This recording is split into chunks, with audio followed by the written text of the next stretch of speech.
नमस्कार दोस्तों, मैं हूं ललित चौहान और आप सभी का स्वागत है मेरे YouTube चैनल ज़ीरो पे। हम इंटीग्रल इक्वेशन पढ़ रहे हैं। इसका हम सेकंड टॉपिक शुरू करेंगे, कन्वर्जन। कन्वर्जन दो टाइप का होगा इसमें।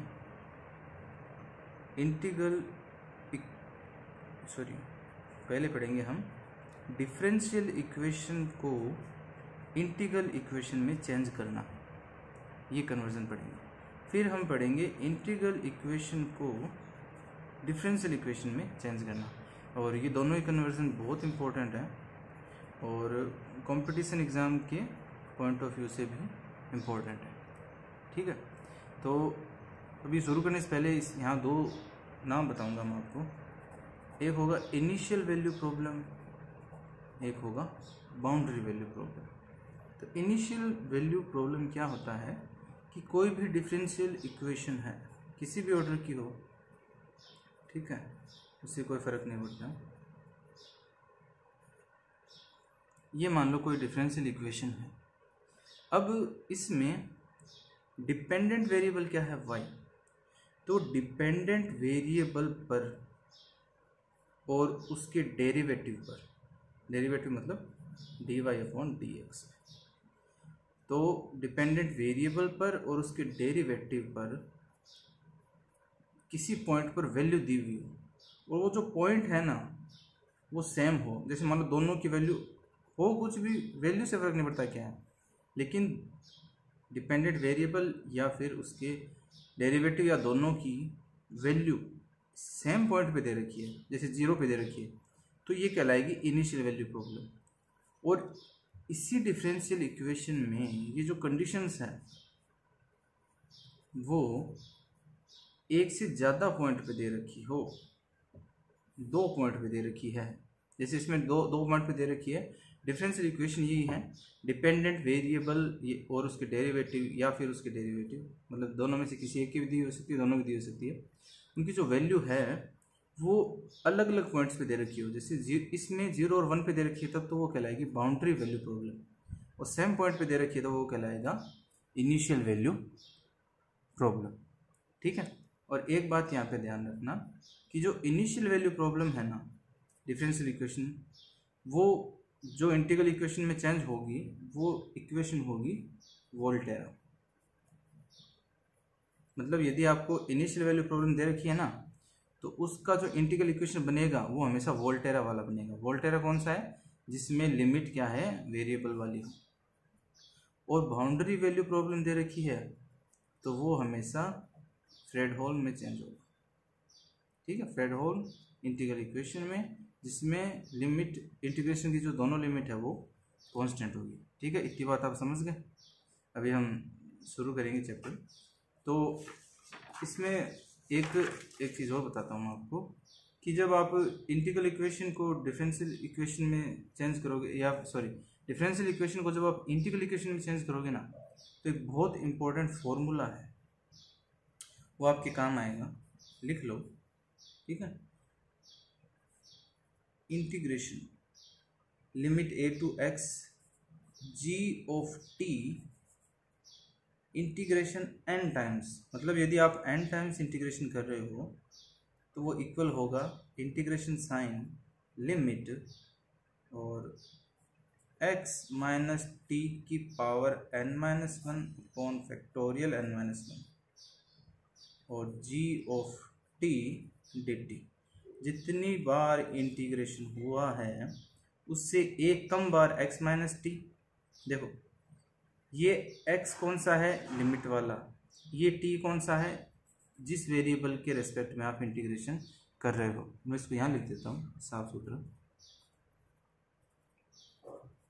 अननोन फंक्शन, उसका n टाइम डिफरेंशिएशन कर रहे हो तो ये आएगा x माइनस वेरिएबल t, उसकी पावर होगी जितने टाइम इंटीग्रल कर रहे हो उससे एक कम पावर, और उतना ही नीचे भाग में डिवाइड में फैक्टोरियल और gt dt। ये फॉर्मूला है, ये बहुत इंपॉर्टेंट फॉर्मूला है, इसके बिना आपके क्वेश्चंस नहीं होंगे। तो ये आपको सबसे पहले फॉर्मूला याद रखना है। ठीक है, अभी क्या है, क्वेश्चन करने की ट्रिक्स है। 2 मेथड है। अब सबसे पहले कन्वर्जन के दो मेथड बताए मैंने आपको। डिफरेंशियल को इंटीग्रल में चेंज करेंगे, इंटीग्रल इक्वेशन को डिफरेंशियल इक्वेशन में चेंज करेंगे। तो सबसे पहले इस वीडियो में हम डिफरेंशियल इक्वेशन को इंटीग्रल इक्वेशन में चेंज करेंगे, ठीक है। तो हम पहला कन्वर्जन पढ़ेंगे। डिफरेंशियल इक्वेशन दी हुई है, उसको हम चेंज करेंगे इंटीग्रल इक्वेशंस में, ठीक है। तो अब इसमें एग्जांपल लेंगे हम। अब यहाँ पर भी दो मेथड हैं, तो मैं आपको एक एग्जांपल लेके मेथड बताऊंगा। तो देखो एग्जांपल लेते हैं हम। तो एक एग्जांपल जैसे डिफरेंशियल इक्वेशन लेते हैं, कोई भी डिफरेंशियल इक्वेशन ले लो, कितने भी ऑर्डर की, कोई फ़र्क नहीं पड़ता। मैं आपको दो बताऊंगा। सेकंड ऑर्डर की जैसे ये ले ली डिफरेंशियल इक्वेशन। अब इस पे देखो कंडीशंस दी हुई है, देखो दोनों कंडीशन एक ही पॉइंट पे दे रखी है ना। तो ये क्या है, इनिशियल वैल्यू प्रॉब्लम है। तो अब ये चेंज किस में होगी, ये होगी वोल्टेरा में, ठीक है। ये याद रखना, मतलब सीधे आप बता सकते हो कि इसका जो आंसर आएगा ना वो वोल्टेरा में आएगा। सॉरी वोल्टेरा की स्पेलिंग रख दी, डबल आर है, ठीक है। तो वोल्टेरा में आएगा। अब यहाँ दो मेथड है, किसी भी डिफरेंशियल इक्वेशन को इंटीग्रल इक्वेशन में चेंज करने के दो मेथड है। तो पहला मेथड है, शुरू करते हैं। सबसे पहले क्या करो, सबसे हाईएस्ट ऑर्डर का जो डेरिवेटिव टर्म है, देखो ये है सबसे ज़्यादा हुआ 2 टाइम्स डेरिवेटिव है। जो हाईएस्ट ऑर्डर की डेरिवेटिव टर्म है उसको आपको gx मानना है। क्या करना है कि जो हाईएस्ट ऑर्डर की जो टर्म है डेरिवेटिव वाली, उसको फंक्शन मानना है gx, ठीक है। फिर क्या करना है, फिर करना है आपको इंटीग्रेशन, ठीक है।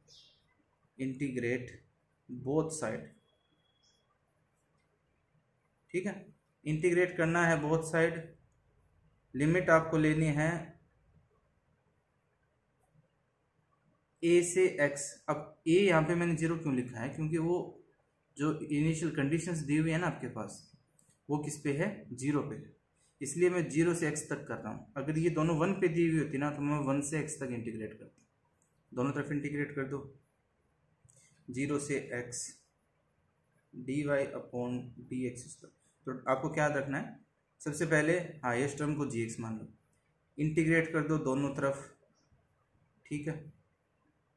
इंटीग्रेशन कर दिया, दोनों तरफ कर दिया 0 से x तक, बस इतना लिखना है। फिर इसको सॉल्व करना है। अब देखो जब आप एक डेरिवेटिव टर्म का इंटीग्रेशन करते हो तो वो जो जैसे ये y का यहाँ पे कितनी बार डेरिवेटिव हो रहा है, 2 टाइम्स। तो जब आप उसका वापस इंटीग्रेशन करोगे तो एक टाइम कम हो जाएगा, ये हो जाएगा dy/dx। लिमिट हो जाएगी 0 से x, ठीक है। यहाँ तो इंटीग्रेशन हो गया बराबर, इसका इंटीग्रेशन हो नहीं सकता तो मैं इसको लिख दूंगा, क्योंकि ये तो हमें पता ही नहीं है ना, ये तो अननोन फंक्शन।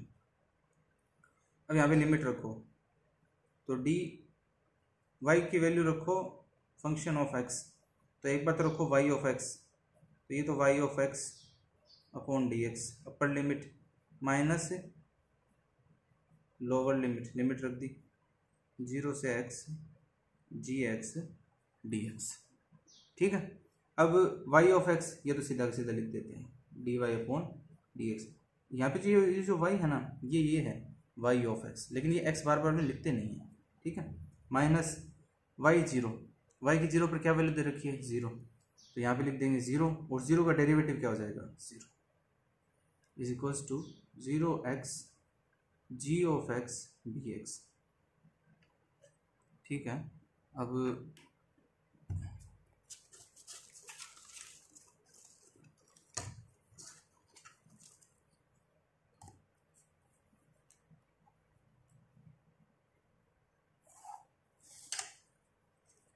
अब इसको सिंप्लीफाई करके लिखते हैं, dy/dx is equals to g of 0x gx dx। चलो एक बार इंटीग्रेशन करना था, एक बार इंटीग्रेशन कर दिया, ये आपके पास आ गई वैल्यू, ठीक है। सॉरी थोड़ा सा गलत कर दिया, ये यहाँ पे 0 नहीं है। dy/dx की 0 पर वैल्यू देखनी थी, तो वो तो 1 है, मैंने ये सॉरी ये गलत बता दिया। dy/dx की वैल्यू देखनी है 0 पर, जो क्या है 1 है तो यहाँ पे आएगा 1, और ये 1 उधर माइनस का है तो उधर जाके क्या हो जाएगा प्लस का। ठीक है, वो मैंने ध्यान नहीं दिया, y की वैल्यू रख दी। ये है dy/dx की 0 पर वैल्यू, dy/dx की 0 पर वैल्यू है 1। ठीक है, ये आ गया आपके पास फर्स्ट इक्वेशन। ठीक है, अब क्या है, अब आपको देखो एक चीज़ का ध्यान रखना है। देखो यहाँ पे जो इंटीग्रेशन हो रहा है वो वेरिएबल x के सापेक्ष हो रहा है, मतलब x के रेस्पेक्ट में हो रहा है। तो ये और ये दोनों सेम है ना, x। ठीक है, तो जब ये दोनों सेम है इससे तो कोई फर्क ही नहीं पड़ता, ये तो लिमिट है। ये x सेम है तो मैं इसको और कुछ लिख दूँ, y लिख दूँ, p लिख दूँ, a लिख दूँ, और मैं इसको t भी लिख सकता हूँ, उससे कोई फर्क नहीं पड़ेगा। तो मैं इसको क्या लिख रहा हूँ, कुछ नहीं है, बस क्योंकि वो वेरिएबल तो दोनों जगह सेम ही है, मैं इसको t लिख रहा हूँ और आपको भी लिखना है। ठीक है, जब आप वैल्यू निकालो ना उसके बाद में आपको t रखना है यहाँ पे। ठीक है, इससे देखो फ़ायदा होगा, हमने जो फॉर्मूला मैंने आपको बताया था ना, ये वाला जो फॉर्मूला है, ठीक है, ये फॉर्मूला आपको अब काम आएगा। ये वाला ये x है, तो ये फॉर्मूला काम लेने के लिए, क्योंकि यहाँ पे कुछ भी हो सकता है, ये दोनों सेम होने चाहिए, t x, तो मैंने क्या किया t मान लिया सेम, तो क्योंकि ये वेरिएबल भी x है ये भी x है। ठीक है, तो ये x गलत हो जाएगा वहाँ से, तो मैंने इसको दूसरा वेरिएबल मान रखा है। ठीक है, और ये होने चाहिए सेम ही, ये फलन, ये जो फंक्शन है वो भी सेम वेरिएबल का, और डिफरेंट इंटीग्रेशन भी सेम वेरिएबल का, तभी तो इंटीग्रेशन होगा। तो मैंने बस आपको t मानना है यहाँ। अब क्या करेंगे, सबसे पहले आपने क्या किया, हाईएस्ट ऑर्डर वाले को gx मान लिया, फिर इंटीग्रेट किया, ये आपके पास इक्वेशन आ गई, ये आ गई, फिर t रख दिया तुमने, दोबारा इंटीग्रेट करो। ठीक है,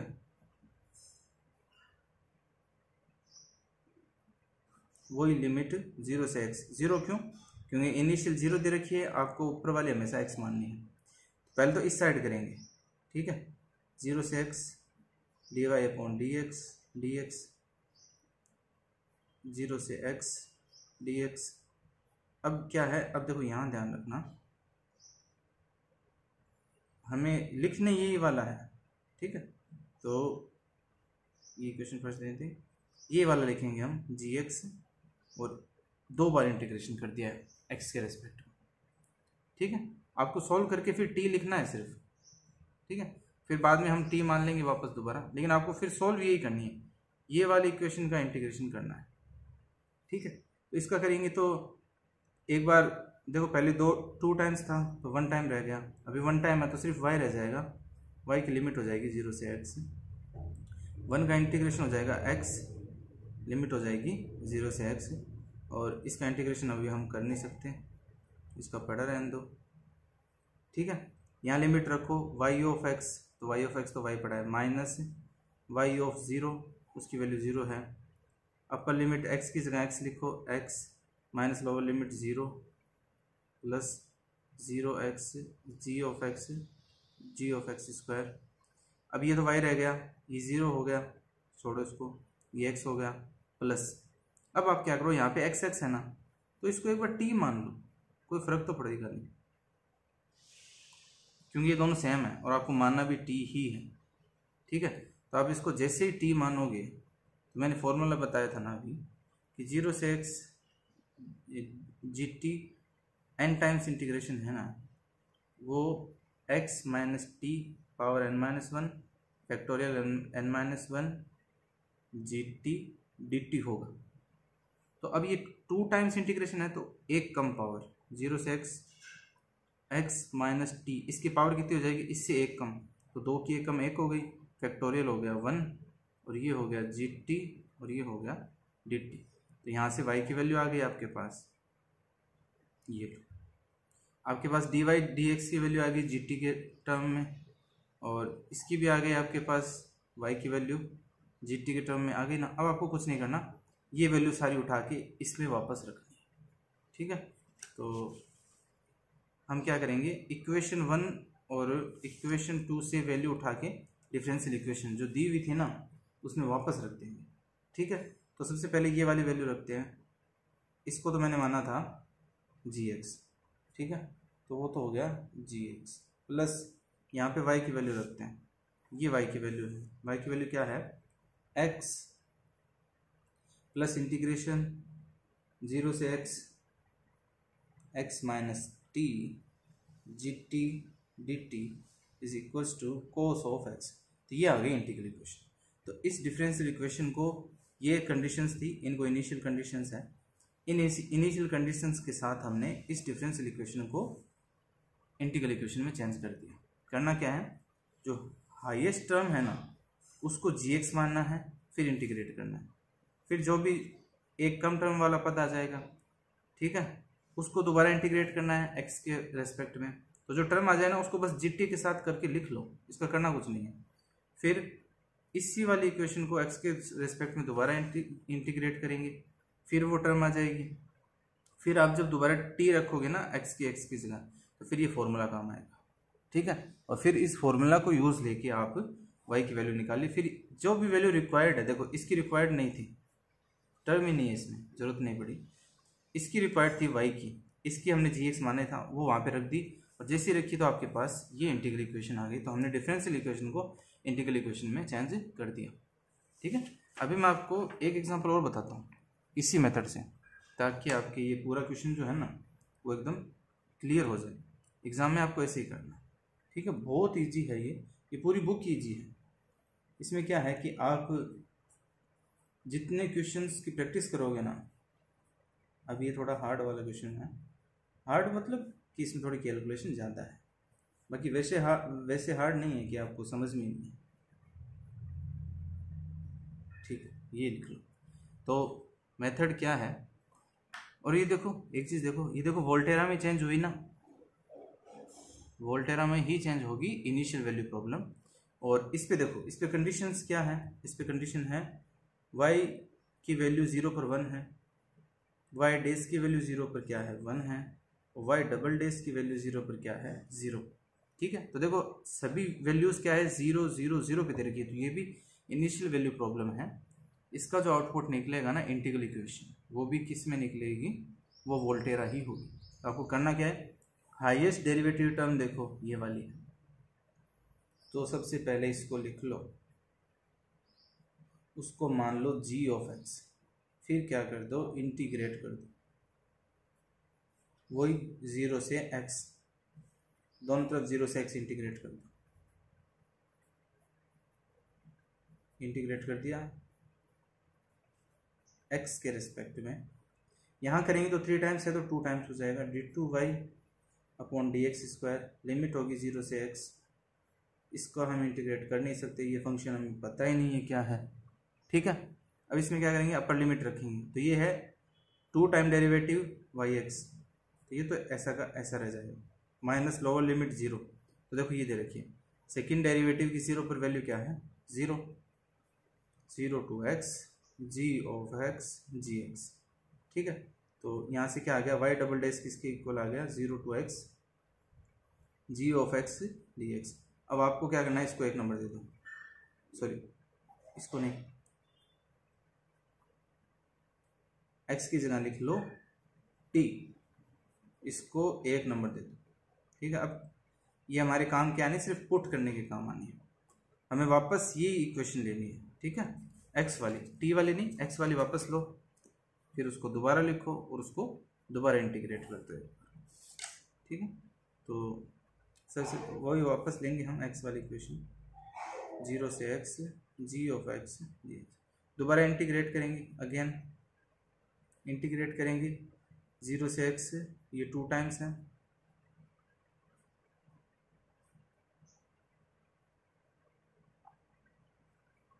तो इसका करेंगे तो आ जाएगा dy अपॉन dx, लिमिट आ जाएगी 0 से x, यहाँ आ जाएगा 0x gx dx², ठीक है। अब लिमिट रखेंगे तो x रखेंगे तब तो ऐसा का ऐसा रह जाएगा, माइनस y डैश की 0 पर वैल्यू, y डैश की 0 पर वैल्यू कितनी है 1 है, और इसका इंटीग्रेशन करेंगे, लेकिन अब इसका इंटीग्रेशन तो होगा नहीं। अब तो आपको करना क्या है, जब डेरिवेटिव बढ़ जाए ना तब आपको t मानना है, dt², और वो जो फॉर्मूला बताया था ना वो यूज़ लेना है। पहले तो मैं क्या करता हूँ, इस -1 को उधर भेजता हूँ 1। अब कितनी बार इंटीग्रेशन 2 टाइम्स, तो फॉर्मूला देखो जरा, मैं सही लिख रहा हूँ क्या, जितनी टाइम्स इंटीग्रेशन है उससे एक कम टाइम x माइनस टी की पावर 1 फैक्टोरियल 1 तो फैक्टोरियल 1 होता है, तो ये यहाँ बच गया GT और DT।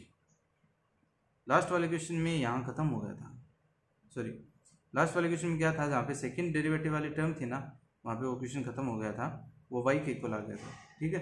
लेकिन अब इसमें क्या है, इसमें नहीं आया ना, इसमें क्या आ गया, dy/dx आ गया। अब dy/dx किसके इक्वल आ गया, इसके इक्वल। अब यहाँ से दोबारा इंटीग्रेट करना है y तक, जब तक y नहीं आ जाए ना तब तक इंटीग्रेट करते रहो।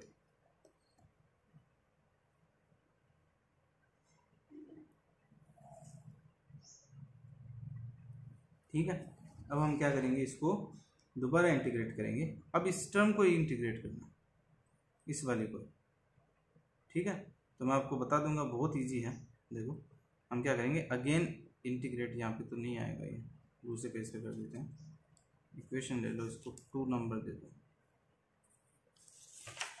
Again integrate.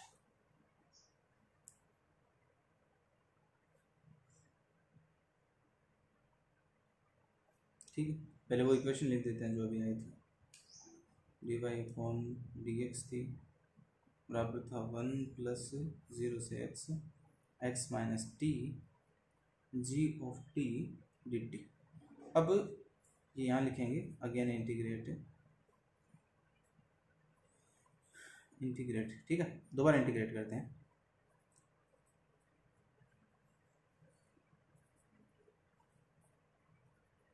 हर टर्म को इंटीग्रेट कर, यहाँ पे तो 1 है,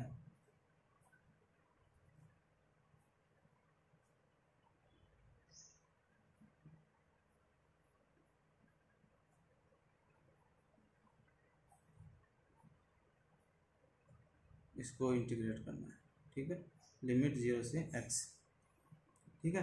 तो अब देखो आपको करना कैसे है, ये ऐसे करना है, क्योंकि देखो x के रेस्पेक्ट में करना है, t के रेस्पेक्ट में करना है। तो आप क्या करो कि इसको वापस x वाले टर्म में ही चेंज कर लो, ठीक है। आपको ध्यान रखना है कि इंटीग्रेट तो हर बार x के रेस्पेक्ट में होगा, तो इस टर्म का तो कभी आप कर ही नहीं सकते। तो इससे जो पहले वाली टर्म आती है ना, x वाली रह जाती है। तो यहाँ x वाली कौन सी थी, लास्ट वाली ये थी, सॉरी ये है, ठीक है। तो इसका करना है आपको, सॉरी इसका नहीं थी, मैंने यहाँ पे पहले लिख दिया गया। तो यहाँ पे आपको ये इसका करना है, पता कैसे चलेगा कौन से करना है, जो आपके बच गया जब आपने ये फॉर्मूला लगाया ना, ये वाला, कौन सा वाला, जब भी आप ये फॉर्मूला लगाओ उससे पहले वाली टर्म, तो इस यहाँ लगा के ये मिला है, तो इससे पहले वाली टर्म ये है, तो यहाँ पे x लिख के आपको इंटीग्रेट करना है, ठीक है। आप ध्यान रखना हमेशा कि यहाँ पे x लिख के ही इंटीग्रेट होगा। तो आप ये तो काट दो, वो हम फॉर्मूला दोबारा लिख लेते हैं, ये तो है ही, ये 1 तो पड़ा ही है, ये वाला 1 dx, इस वाले में t की जगह x रख देंगे वापस। अब इसका दोबारा इंटीग्रेट करेंगे ना, तब यहाँ क्या हो जाएगा, 3 टाइम्स हो जाएगा इंटीग्रेट, ठीक है। तो 3 टाइम्स हो जाएगा, फिर यहाँ पे वैल्यू रखो, इसका इंटीग्रेट करेंगे तो y(x) माइनस y(0), 1 का इंटीग्रेशन होता है x, लिमिट है 0 से x, और इसका इंटीग्रेशन कर नहीं सकते, ठीक है। तो y(0) कितनी दे रखा था, देखो y(0) कितना दे रखा है, y(0) दे रखा है 1, तो y(0) 1 दे रखा है। तो y(x) minus 1, upper limit x, lower limit 0, तो x की जगह रख दो, फिर 0 रखो तो कैंसिल हो जाएगा, 0 से x g(x) dx³। अब यहाँ पे हम t रखेंगे, अब वो फॉर्मूला लगाएंगे, तो y(x) = 1 + x प्लस, अब वो फॉर्मूला क्या हो जाएगा, 0 to x माइनस टी का whole square upon factorial two g(t) dt। अब 2 पावर क्यों आई, 3 है ना, 3 टाइम्स, तो एक कम पावर और उतने फैक्टोरियल, ठीक है। तो हमारे पास कितनी इक्वेशंस हो गई, 1 2 3। तो आपको ध्यान रखना है हमेशा इंटीग्रेशन कौन से x वाले टर्म का ही करना है। जैसे gx लिया, इसको सोल्व किया, तो ये जो x वाले टर्म आई है ना, नेक्स्ट टर्म में इंटीग्रेशन इसी का होगा, यहाँ पे बस आपको t रख के इसको नंबर 1 देते हो, ठीक है।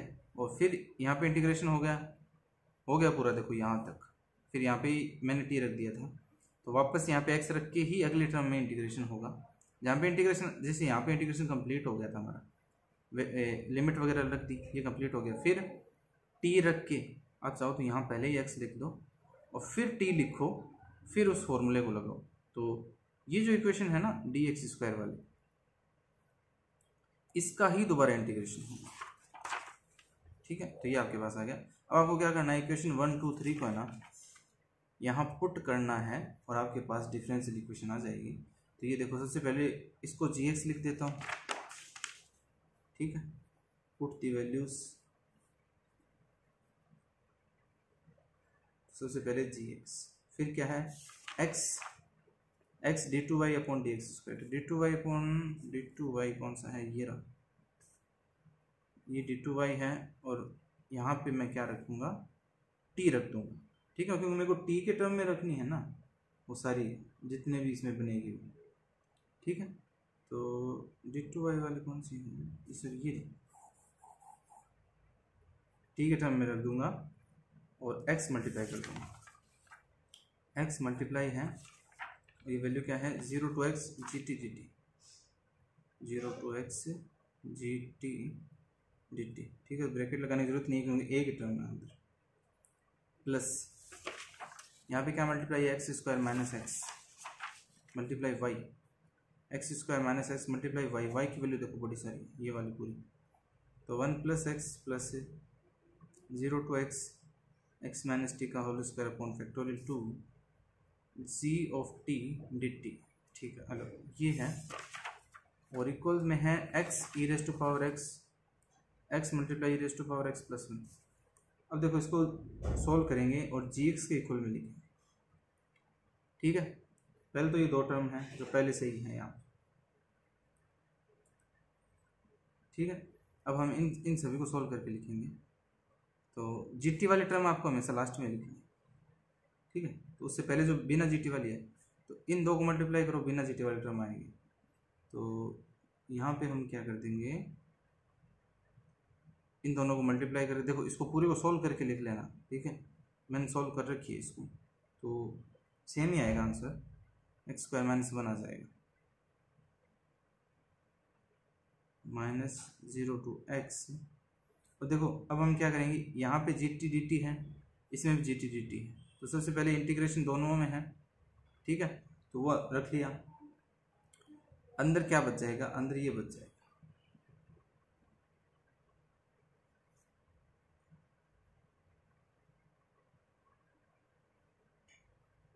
जी टी डी टी कॉमन है। आप सॉल्व करके देख लेना, ये ही है, मैंने सॉल्व कर रखा है, ये सही है। ठीक है, तो आपको दोबारा बता देता हूँ, आपको वो हाईएस्ट टर्म को जी एक्स मानना है, सॉल्व करना है। जब एक्स तक सॉल्व हो जाए, जैसे यहाँ पे एक्स तक सॉल्व होगी, तो उसको डी टी लगा के नंबर दे लेना 1। फिर ये हमारे अभी काम नहीं आएगी, इंटीग्रेशन दोबारा इससे पहले वाले का ही करना है, यहाँ तक कर लिया एक्स वाले तक, फिर यहाँ पे टी लगा के ये फॉर्मूला चेंज करके 2 नंबर लगा लो, फिर दोबारा इंटीग्रेशन इसी का करना है। तो इसका इंटीग्रेशन हो जाएगा 3 टाइम्स, मतलब इस पूरे टर्म का, तो ये 1 भी है, उधर जाके 1 हो गया, फिर इसका 3 टाइम इंटीग्रेशन हो जाएगा, फिर वो बाकियों का इंटीग्रेशन करके जब ये पूरा हो जाए और इसका इंटीग्रेशन ना हो तो टी रख के आपको फॉर्मूला लगाना है, फिर इसको 3 नंबर देना है, फिर सारी वैल्यू वहाँ पुट करनी है। तो ये आ गई वोल्टेरा, देखो वोल्टेरा आ गई। तो ऐसे आप डिफरेंशियल इक्वेशन को इंटीग्रल इक्वेशन में आराम से चेंज कर सकते हो। ठीक है, ये पहला मेथड था, कौन सा, डिफरेंशियल इक्वेशन को इंटीग्रल इक्वेशन में चेंज करना। उसका भी पहला मेथड था, उसमें क्या किया हमने, हाईएस्ट डेरिवेटिव टर्म को जी एक्स माना, फिर इंटीग्रेट किया, सारी कंडीशंस पुट की, तो आपको लास्ट में इंटीग्रल इक्वेशन चेंज हो गई। ठीक है, अभी क्या है, इसका एक मेथड और है इसी का, आप डायरेक्ट मतलब उसमें है तो यही, जैसे इसमें आपने जी एक्स माना है ना, बस वो जी एक्स नहीं मानना उसको, बाकी सोल्व तो ऐसे ही करना है इंटीग्रेट करके, बस उसमें थोड़ा सा अलग है। तो वो मेथड मैं आपको अगले वीडियो में बताऊंगा। तो ये मेथड आई होप आपको समझ में आ गया होगा। मैं इसके क्वेश्चंस अगले वीडियो के डिस्क्रिप्शन में ना पीडीएफ डाल दूंगा, तो आप वहाँ से डाउनलोड कर लेना और क्वेश्चन आपको सॉल्व करने हैं, मैं उनके आंसर्स लिख दूंगा। ठीक है, तो अगले वीडियो में मिलते हैं। Thank you for watching.